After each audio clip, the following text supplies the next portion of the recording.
नमस्कार, मी Laxmikant Ruikar. News and views मध्ये आपल्या सर्वांचं स्वागत. अंजुमन इशाते तालीम या संस्थेमध्ये किंवा या संस्थेच्या शाळेमध्ये, मिलिया शाळेमध्ये जे काही सेक्स कांड घडलंय, सेक्स स्कॅन्डल घडलंय किंवा जे काही सेक्स रॅकेट उघडकीस आलंय, त्यामध्ये संस्था चालकांची भूमिका अत्यंत बोटचेपी आहे. हे आपण यापूर्वी अनेक व्हिडिओमधून दाखवून दिले, उघडकीस आणले. संस्थेमधल्या अनेक महिला शिक्षिका या आमिर काझी सोबत सेक्स करत असतानाचे व्हिडिओ मार्केटमध्ये व्हायरल झालेले आहेत.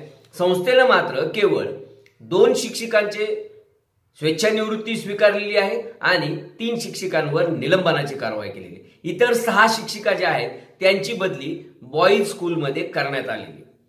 वास्तविक पाहता त्या आणि इतर ज्या दोषी शिक्षिका आहेत अशा अजून 8 ते 10 शिक्षिका आहेत ज्यांच्यावर थेट निलंबनाची आणि बडतर्फीची कारवाई करणं गरजेचं आहे. पण संस्था या सगळ्यांना पाठीशी घालते, कारण यामध्ये ज्या शिक्षिकांना संस्था पाठीशी घालते त्यामध्ये संस्था चालकांच्या नात्यातील काही महिला आहेत, त्यानंतर त्या ठिकाणी असलेल्या वरिष्ठ अधिकारी किंवा मुख्याध्यापक असतील किंवा इतर जी लोक असतील यांच्याशी संबंधित यांच्या नातेगोतीतील महिला आहेत, ज्यामुळं त्यांच्यावर संस्था चालक अद्यापही कारवाई करत नाहीयेत. आता अंजुमन इशाते तालीम या संस्थेचा आज आपण पूर्ण इतिहास, भूगोल, नागरिकशास्त्र जाणून घेणार आहोत. स्वर्गीय माजी आमदार सफदर अली देशमुख साहेब यांनी स्वतः 1950 मध्ये ही संस्था स्थापन करण्याचा निर्णय घेतला. त्यांनी या संस्थेची मुहूर्तमेढ रोवली आणि त्यांनी विशेष म्हणजे आम्ही तुम्हाला अगदी डॉक्युमेंटली देखील सांगू शकतो की मीर रौनक अली साहब यांच्या अध्यक्षतेखाली एक कार्यकारी मंडळ तयार करण्यात आलं.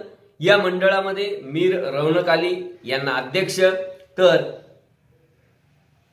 सफदर अली देशमुख, त्यानंतर अहमद बिन अबू चाऊस, त्यानंतर मोहम्मद लियाकत अली, माजी मंत्री तेव्हाचे मंत्री आणि स्वर्गीय सुंदरराव सोळंके साहेब असतील, द्वारकादास मंत्री असतील, सोनाजीराव क्षीरसागर नाना असतील, केशर काकू असतील, अशा दिग्गज मंडळींचा संचालक मंडळामध्ये समावेश होता.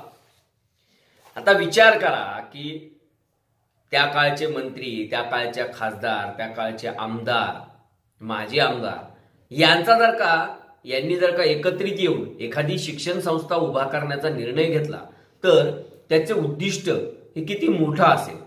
आणि त्या पद्धतीने ही संस्था उभा राहिली. या संस्थेला शासनाचे अनुदान असतील किंवा स्वतः संचालकांनी काही फंड गोळा करून ही संस्था नावारूपाला आणण्यासाठी आटोकाट प्रयत्न केले. 1990 पर्यंत ही संस्था अत्यंत व्यवस्थित चालत होती.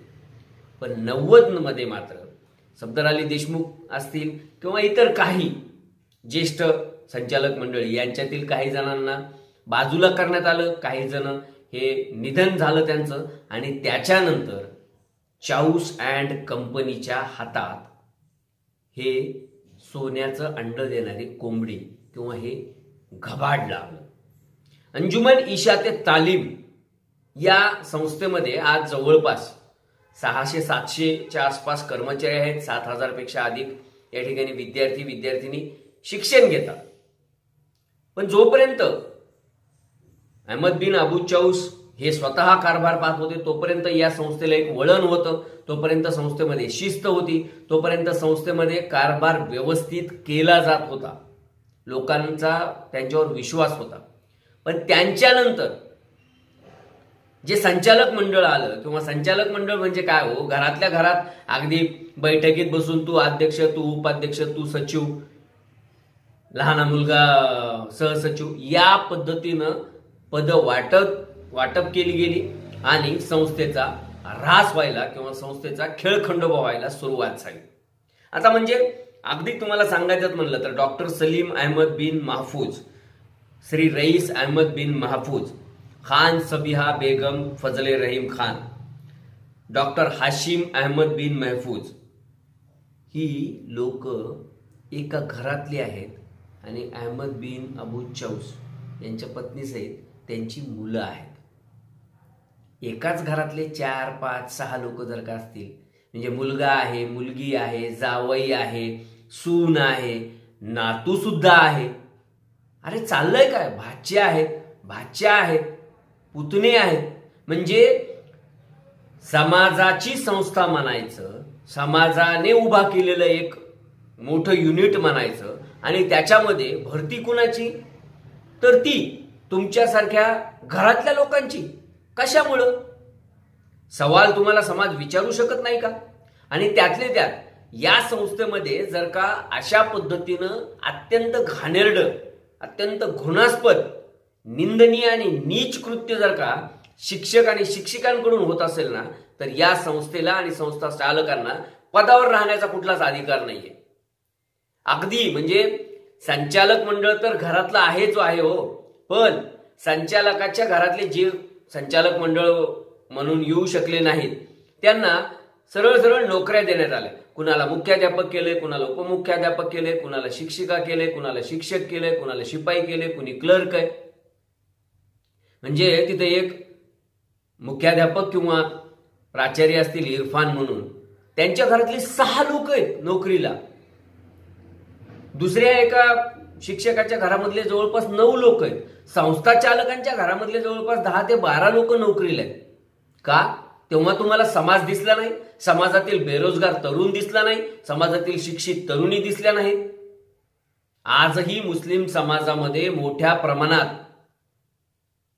इंजिनियर, डॉक्टर तर सोडा हो, पण ग्रॅज्युएट झालेली मुलं आहेत, पोस्ट ग्रॅज्युएट झालेली मुलं आहेत, मुली आहेत.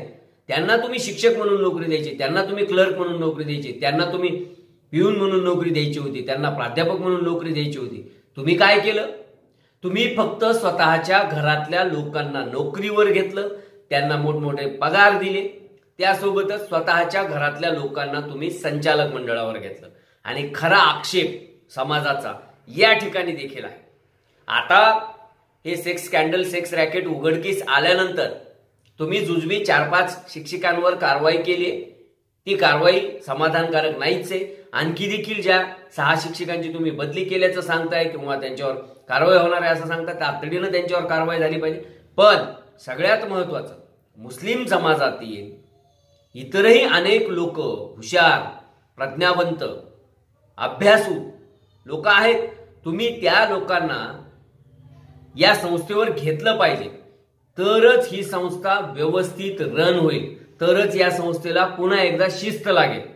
अन्यथा केशर काकू असतील, सुंदरराव सोळंके साहेब असतील, सफदर देशमुख साहेब असतील किंवा नानासारखी लोक असतील, यांनी ज्या उद्देशानं ही संस्था उभा केली, चालवली आणि अहमद बिन अबू चौद साहेबांच्या हातात दिली, त्यांच्या पश्चात मात्र त्यांचे वारसदार हे या संस्थेचं वाटोळं करतायत आणि या संस्थेमधून जमेल तेवढा कोट्यवधी रुपयांचा फंड गोळा करून स्वतःचं उखळ पांढरं करून घेण्याचा प्रयत्न करतायत. आज आमेर काझी आणि त्याच्या काही सहकारी शिक्षकांच्या माध्यमातून या संस्थेचा बुरखा टराटरा फाटलेला आहे. आणि त्यामुळेच या संस्थेच्या संचालक मंडळाला, म्हणजेच कुटुंबातल्या सदस्यांना, चाऊस परिवाराला संचालक म्हणून राहण्याचा कुठलाही अधिकार नाहीये. त्यांनी जनतेसमोर स्वतःचे देखील राजीनामे द्यावेत आणि पुन्हा एकदा या संस्थेची निवडणूक घेऊन या संस्थेमध्ये अभ्यासू लोकांचा किंवा जे ही संस्था अत्यंत व्यवस्थित चालवू शकतील अशा लोकांचा समावेश करावा. नाहीतर समाज या संस्थेच्या संचालकांना, या अशा नालायक आमेर काझी सारख्या आणि त्याच्या सहकारी शिक्षकांना कदापिही माफ करणार नाही. आणि त्यामुळे मेरा इदारा, मेरी कौम, मेरी संस्था, हमारा इदारा अशा गप्पा मारण्यापेक्षा या संस्था चालकांनी दोषी शिक्षक शिक्षिकांवर ज्या पद्धतीनं कारवाई होते त्याच पद्धतीनं स्वतः देखील थोडी जनाची नाही तर मनाची लाज ठेवून राजीनामे द्यावेत, अशी मागणी आता जनतेतून होत आहे. धन्यवाद.